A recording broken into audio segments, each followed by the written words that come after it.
ইসলামের ভিতরে বিনোদন আছে, আনন্দ আছে।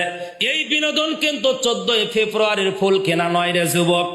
খবরদার, ফুল কিনবা যারা, মনে রাখবা তোমার কপালে দুঃখ আছে রে যুবক। 15 ফেব্রুয়ারি 14 ফেব্রুয়ারি ফুল কিনলে 15 ফেব্রুয়ারি দুঃসংবাদ পাবা।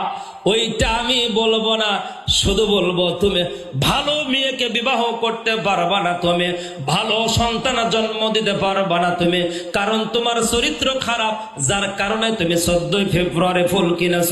কামাতা দিন তুদানো, যেমন কর্ম তেমন ফল।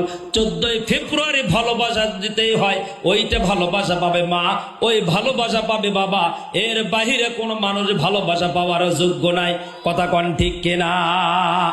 14 ফেব্রুয়ারি ফুল কিনবো না, কারা কারা হাত তুলে দেখান তো দেখি। লিল্লাহে তাকবীর। এ চাচা হাত তুলিছে কে? আপনি আবার ফুল কিনে কি করবেন? আপনি হাত নামান। যুবকদেরকে বলতেছে ফুল কেনা যাবে না।